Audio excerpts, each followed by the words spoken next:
O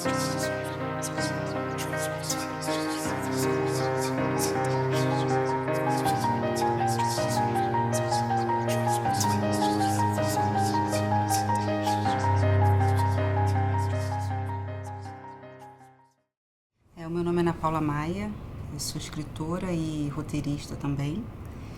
E comecei com literatura e também tive uma experiência bem curta e rápida no teatro, mas não gostei muito.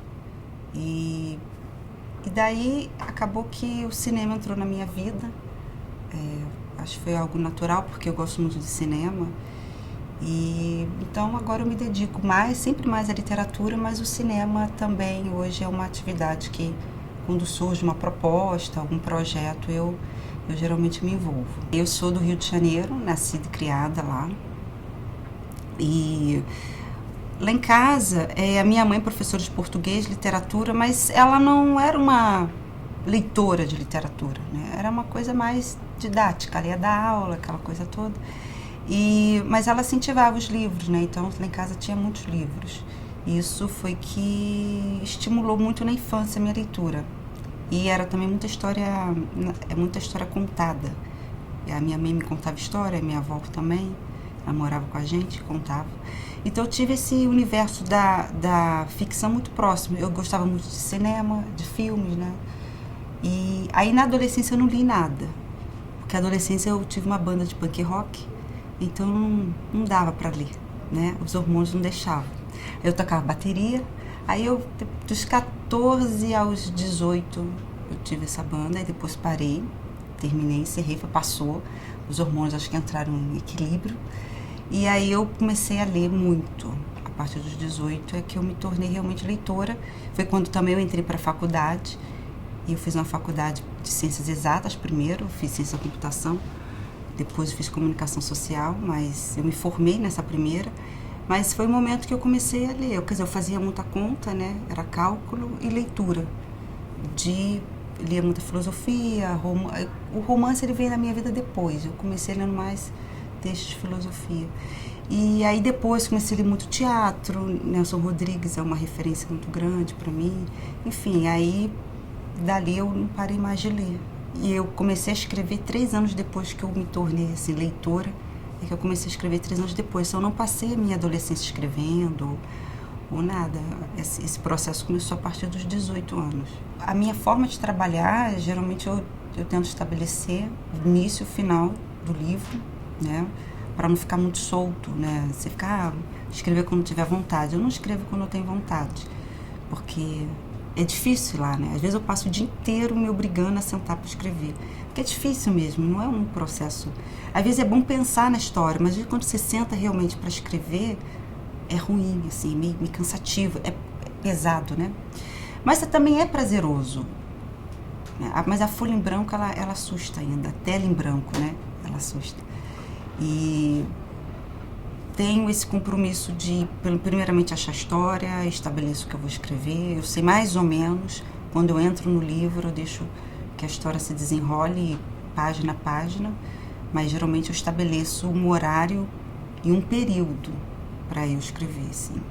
Eu tenho 5 livros publicados. O primeiro é um livro muito diferente dos demais. Do segundo até o quinto, essa relação do homem com o trabalho passou a ser uma coisa que eu persigo na literatura. E eu gosto de ambientes um pouco diferentes do meu, de ambientes distantes. Então, meus livros estão cada vez mais rurais, assim, eu entro cada vez mais para o campo. As histórias não se passam no ano 2000, geralmente. Eu acho que meus livros se passam muito em 1980, década de 80, 1980 e pouco, alguns 90 e pouco. Fica muito nesse período 80 e 90, não tem celular, não tem internet. São livros que se passam muito nessa dimensão do campo e histórias de trabalhadores, assim, de homens bem brutos, bem de trabalho braçal. Eu gosto muito desse lugar para fazer literatura. Meus personagens, geralmente, eles retornam em outros livros. Eu faço essa revisitação ao personagem, é comum. E eu tenho um personagem que se chama Edgar Wilson. Ele está desde o 2º livro até o 5º. então ele está comigo há muito tempo já, ele aparece às vezes como coadjuvante, às vezes ele é protagonista, em momentos diferentes da vida dele. Você vê ele 10 anos antes, você vê 10 anos depois. Às vezes eu escrevo meio de trás para frente, né? O livro mais, no caso, com que o Edgar aparece mais velho, é o segundo livro. Depois os livros foram sendo mais para trás, né? Fui recuando mais.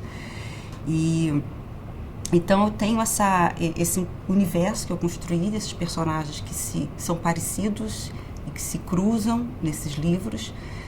São livros que estão encadeados, apesar da leitura poder ser independente, mas são histórias encadeadas, porque, na verdade, tudo se passa dentro daquele universo, né? Por isso se torna tão encadeadas as histórias. O compromisso com esse personagem, ele me ajuda a entrar nas histórias que eu não consigo, muitas vezes, entrar. São espaços muito difíceis para eu entrar. Eu tenho livros que se passam no matadouro bovino, em crematório. Esse do crematório também tem um personagem que é um bombeiro, então é difícil você entrar nesse cotidiano do bombeiro. O outro é o trabalho sujo dos outros, que tem um lixeiro. É um lixeiro, um cara que opera uma britadeira, que quebra asfalto, e o outro é o primo dele que desentope esgoto. Então são lugares difíceis de entrar. O próprio Entre Rinhas de Cachorros e Porcos Abatidos, que é o meu terceiro livro, é com esse personagem, Garo Wilson, ele abatendo porcos. Ele é um abatedor de porcos que aposta dinheiro em rinhas de cachorro. Então eu encontro personagens que me ajudam a entrar em lugares que eu quero entrar. E eu gosto de entrar nesses espaços, né? São espaços que me atraem, me causam estranhamento, mas me atraem. Eu não gosto de escrever sobre coisas que eu me sinta confortável. Mas esse personagem me passa uma tranquilidade para eu entrar nesse lugar, entende? Eu não conseguiria entrar nesse lugar comigo mesmo, uma personagem feminina, talvez, eu teria dificuldade. Mas ele é bruto o suficiente para entrar num espaço extremamente bruto também, né? E para eu poder me sentir muito à vontade, eu fico ali, atrás desse personagem, né? Então, o compromisso que eu tenho é que eu acho que ele me guia na história. Minha história sempre é filtrada por ele e pelos outros, né? Porque nem sempre esse é o protagonista, mas eu sempre tenho um protagonista muito marcado e que é muito semelhante aos outros, né? Protagonistas dos outros livros. O rio está deserto. É um rio morto e raramente se vê alguém pescando nele. Alguns usam pequenos barcos rudimentares para atravessá-lo em dias calmos e outros arriscam buscar um peixe contaminado que ainda se debata. Os peixes, mesmo mortos, brilham e ainda assim seus olhos espelham a luz do dia. Os olhos de um ruminante assemelham-se à noite. Dentro deles existe apenas escuridão e ela não pode ser perpetrada.